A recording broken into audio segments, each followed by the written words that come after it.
Hello students, এই Moumita ma'am. আশা করি তোমরা সকলেই খুব ভালো আছো। Welcome back to our channel. আজকে আমি তোমাদের ফার্স্ট সেমিস্টার মেজর ইংলিশের পেপার 1 থেকে ট্র্যাজিক ফ্লর উপরে কিন্তু ক্লাসটা ডিসকাস করবো। তোমাদের এটা হচ্ছে একটা লিটারারি টার্ম, ট্র্যাজিক ফ্ল বা ট্র্যাজিক এরার। এটা কিন্তু খুব ইম্পর্টেন্ট তোমাদের এক্সামের জন্য। ঠিক আছে, চলো দেরি না করে শুরু করে দিই আজকের সেশনটা। দেখো, তো ট্র্যাজিক ফ্ল যেটা আছে সেটা জানতে গেলে আমাদের যেটা জানতে হবে সেটা হচ্ছে ট্র্যাজিক ফ্লর যে মেন থিমটা। ঠিক আছে, দেখো, coined by Aristotle in Poetics, the Greek term hamartia translates literally to miss the mark. এই যে ট্র্যাজিক ফ্ল, এটাকে কিন্তু হ্যামারশিয়াও বলা হয়ে থাকে। এটা একটা গ্রিক টার্ম এবং এই টার্মটা কিন্তু ইন্ট্রোডিউস করেছিলেন ফার্স্ট অ্যারিস্টটল তার লেখা পোয়েটিক্স বইতে। ঠিক আছে, এই হ্যামারশিয়া টার্মটার যেটা মানে লিটারালি মিনিং সেটা হচ্ছে to miss the mark. It represents an internal shortcoming, moral weakness or fateful miscalculation in an otherwise noble protagonist. এখানে মানে গল্পের যে মেন ক্যারেক্টার থাকে যাকে প্রোটাগনিস্ট বলে, সে কোনো একজন নোবেল প্রোটাগনিস্ট হতে পারে।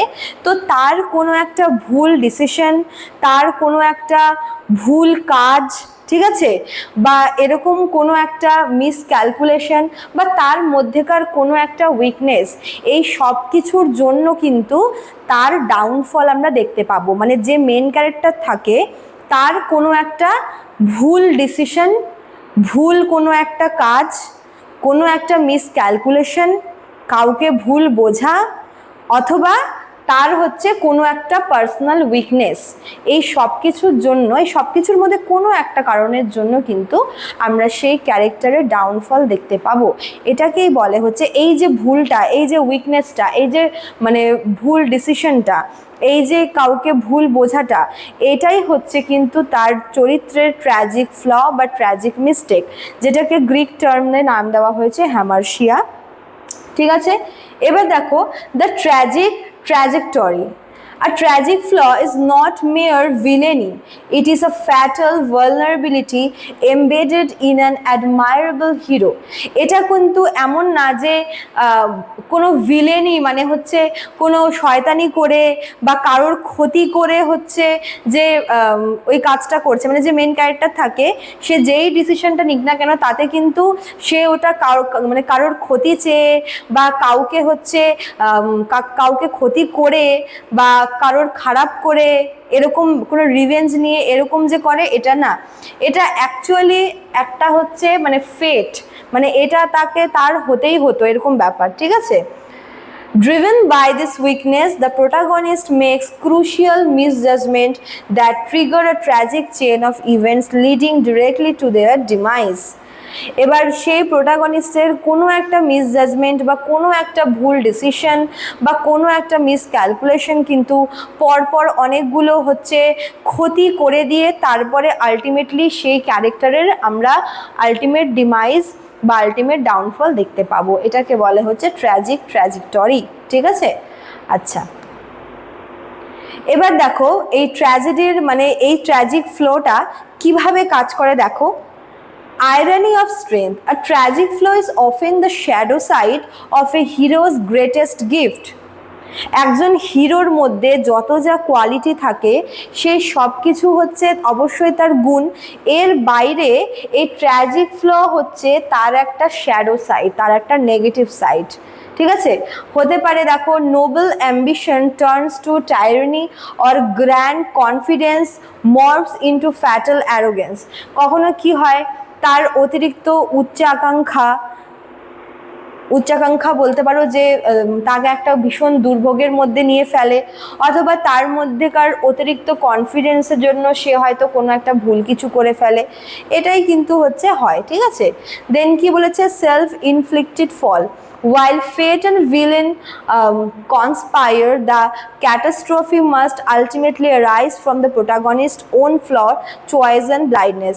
যেখানে ভিলেন তোমার এগেনস্টে প্লাস ফেটও তোমার এগেনস্টে, তখন এই দুটোর মিলিত চক্রান্তে কিন্তু সেই প্রোটাগনিস্টের মধ্যে তার নিজস্ব একটা ফ্ল তৈরি হয়, নিজস্ব একটা কিন্তু হচ্ছে ভুল বা মিস্টেক তৈরি হয়। এটা তার পার্সোনাল চয়েস, বা বলতে পারো যে তার সামনে একটা পর্দা দেওয়া থাকে তার চোখের সামনে, যাতে করে হচ্ছে সে জিনিসটাকে আসলে বুঝতে পারে না, বা সে কোনো কারণে অন্ধ হয়ে যায়, মানে সে তার নিজের উপরে এতটা বেশি আস্থা রাখে বা ভরসা রাখে বা অন্য কারোর ওপর যে তার চোখের সামনে একটা কি পর্দা পড়ে যায়, এবং যার জন্য সে নিজের দোষটা কিন্তু দেখতে পায় না। দেন দেখা কি হচ্ছে audience catharsis, witnessing a noble hero fall due to universal human frailty evokes profound pity and fear leading to emotional resolution. Catharsis মানে হচ্ছে মানে ট্র্যাজেডি বা এরকম ট্র্যাজিক কোনো সিন দেখে অডিয়েন্সের মধ্যে দুটো মিক্সড ফিলিংস কাজ করে, একটা হচ্ছে সহানুভূতি আর একটা হচ্ছে ভয়। সহানুভূতি কেন? যেই মেন ক্যারেক্টার থাকে তার মধ্যে এত হচ্ছে ভালো গুণ থাকে, সে এত ভালো কাজ করে, তবুও তার যে শেষ পরিণতি হয় এটা দেখে কিন্তু অডিয়েন্সদের মধ্যে একটা সিম্প্যাথি আসে। আর ফিয়ার এজন্যই আসে যে একজন এরকম গুণবান হিরো, সে যদি তার কোনো একটা সামান্য মিস্টেকের জন্য যদি তার এত বড় ক্ষতি হতে পারে, যদি তার ডাউনফল হতে পারে, তাহলে সাধারণ মানুষ হিসেবে আমরাও তো এরকম অসংখ্য ভুল করে থাকি, হয়তো আমাদের সাথেও এরকম হতে পারে। তো এটা একটা কিন্তু লেসন হিসেবে নেয় অডিয়েন্সটা, ঠিক আছে? আচ্ছা, এবার দেখো কি বলেছে লিটারারি আর্কেটাইপস কে, ঠিক আছে? এখানে হচ্ছে অনেকগুলো আমরা দেখবো, অনেকগুলো আমরা হ্যামারশিয়া বা হচ্ছে ট্র্যাজিক ফ্ল দেখবো, যার মধ্যে প্রথমটা হচ্ছে হিউব্রিস। হিউব্রিস মানে কি এক্সেসিভ প্রাইড, যেরকম আমরা ইডিপাসের গল্পে আমরা হিউব্রিসটা দেখি, যেখানে ডিভাইন প্রফেসিকে আর কি ডিভাইন প্রফেসি বা ঐশ্বরিক যে প্রফেসি ভবিষ্যৎবাণী সেটাকে রিফিউজ করা হয়, এবং নিজের যে ডিস্ট্রাকশনটা, নিজের যে ক্ষতি, সেটা নিজেকে ক্ষতি করা হয়। যেখানে ডিভাইন প্রফেসি যেখানে রিজেক্ট করা হচ্ছে, যেখানে ডিভাইন প্রফেসিকে আন্ডার এস্টিমেট করা হচ্ছে, সেখানে তো নিজের ওপরে ক্ষতি আসবেই, যেটা আমরা ইডিপাসের গল্পে দেখি। Then Hamlet, indecision and overthinking. কী হয় যে কখনো কখনো নিজের সাথে নিজেরই একটা কিন্তু একটা ইনার কনফ্লিক্ট চলে, যে আমি জানি এটা আমাকে করতে হবে, বাট কোথাও গিয়ে আমি নিজেকে আটকাচ্ছি। এই একটা কনফিউশনের মধ্যে গিয়ে কিন্তু সবটা হাতের বাইরে বেরিয়ে যায়, এবং নিজের সাথে আর বাকিদের সবার ক্ষতি হয়। তো এটা আমরা হ্যামলেটের গল্পে দেখবো, ঠিক আছে? আর কি হয় আনচেকড অ্যাম্বিশন, যেখানে কি হচ্ছে যে শুধুমাত্র কি বলবো, যেরকম হচ্ছে ম্যাকবেথের গল্প আমরা দেখি কি যে শুধুমাত্র পাওয়ারের লোভে, ক্ষমতার লোভে, যেখানে থ্রোনের লোভে নিজের যে অনার, নিজের যে হচ্ছে ডিগনিটি, সেটাকে বিসর্জন দেওয়া শুধুমাত্র ক্ষমতা পাওয়ার জন্য। মানুষের এক্সেসিভ অ্যাম্বিশন মানুষকে কিন্তু হচ্ছে তার ডাউনফলের দিকে নিয়ে যায়, যেরকম ম্যাকবেথ হচ্ছে তার একটা জলজান্ত এক্সাম্পল। লাস্ট কি জেলেসি অ্যান্ড ইনসিকিউরিটি, যেখানে শুধুমাত্র সন্দেহ যখন বেশি হয়ে যায়, যখন কাউকে খুব বেশি সন্দেহ করা উচিত নয়, কাউকে আবার বিশ্বাস করা উচিত নয় খুব বেশি। তো যখন তুমি কাউকে খুব বেশি বিশ্বাস করছো বা কাউকে খুব বেশি অবিশ্বাস করছো, তখন হচ্ছে কি হচ্ছে, তখন তোমার নিজের মধ্যেকার কিন্তু ইনসিকিউরিটি বেড়ে যায়, এবং এই ট্রাস্টের কারণে যখন কাউকে অন্ধভাবে অবিশ্বাস করে, তখন কিন্তু মানুষের মধ্যেকার ট্রাস্ট ব্রেক হয়। আর সেই ট্রাস্ট সন্দেহ, ভুল বোঝাবুঝি, অবিশ্বাস, এগুলো শুধুমাত্র কিন্তু মানুষের মনে একটা অস্থিরতা তৈরি করে, ঠিক আছে? এবার মনের যে ইন্টারনাল পিস, সেটাকে নষ্ট করে হচ্ছে এই এক্সেসিভ ইনসিকিউরিটি, যার জন্য কিন্তু অনেক খারাপ কাজ আর কি হয়ে যায়। যেরকম ওথেলো কি করতো, তার ওয়াইফকে সে ভীষণ পরিমাণে সন্দেহ করে, অন্য লোককে বেশি করে বিশ্বাস করে, এবং এর দরুন কিন্তু সে তার ওয়াইফকে মার্ডার করে নেয়, যে হচ্ছে অ্যাকচুয়ালি ইনোসেন্ট ছিল, ঠিক আছে? তো এগুলো হচ্ছে মেন বলতে পারো যে tragic flaw, excessive jealousy, excessive insecurity, excessive ambition, excessive overthinking আর এক্সেসিভ প্রাইড, এই সব কিছু কিন্তু ট্র্যাজিক ফ্ল বা হ্যামারশিয়ার মধ্যে পড়ছে। এবং যার জন্য দেখো প্রত্যেককে কিন্তু এই ইডিপাস বলো, হ্যামলেট বলো, ম্যাকবেথ বলো, ওথেলো বলো, সবারই কিন্তু ডাউনফল হয়েছিল, ঠিক আছে? এই হ্যামারশিয়ার আমরা দুটো ফর্ম দেখব, একটা হচ্ছে সাইকোলজিক্যাল ক্যারেক্টার ফ্ল, আর একটা হচ্ছে fateful error in judgement. Psychological character ফ্লটা কি?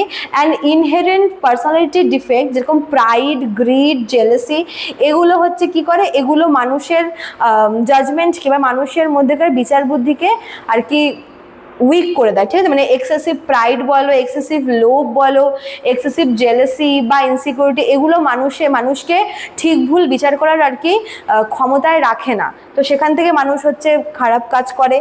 ফেটফুল এর আর কি, যেখানে তোমার মধ্যে এই সমস্ত কিছু প্রবলেম নেই, কিন্তু তোমার কোনো একটা মিসক্যালকুলেশনের জন্য কি হচ্ছে, বা হয়তো তুমি তোমার কোনো একটা মিসক্যালকুলেশন বা কোনো একটা কিছুকে তুমি ইগনোর করেছো, যার জন্য কিন্তু তোমার ডাউনফল হয়, ঠিক আছে? তো এটা হচ্ছে যেরকম আমরা ওই ইডিপাসে দেখতে পাবো। তো এই হচ্ছে তোমাদের পুরো ক্লাসটা ছিল ট্র্যাজিক ফ্লয়ের ওপরে। ভীষণ ইম্পর্টেন্ট কিন্তু এই টপিকটা এক্সামে কিন্তু প্রায়ই আসে, ঠিক আছে? তো এই ছিল তোমাদের আজকের ক্লাসে। যারা ভাবছে আমাদের কাছে আর কি অনলাইন অ্যাডমিশন নেবে, তারা আমাদের অফিসিয়াল নাম্বারে কল করে নিও। এখানে দেখো আমাদের অফিসিয়াল নাম্বার দেওয়া রয়েছে। এছাড়াও কিন্তু এখানে কোর্স ফিও দেওয়া রয়েছে মেজরের জন্য এবং মাইনরের জন্য, ঠিক আছে? আর তোমরা চাইলে আমাদের অ্যাপ থেকেও আমাদের কোর্স পারচেস করতে পারো। আমাদের অ্যাপের নাম দেখো কর্নারে দেওয়া আছে।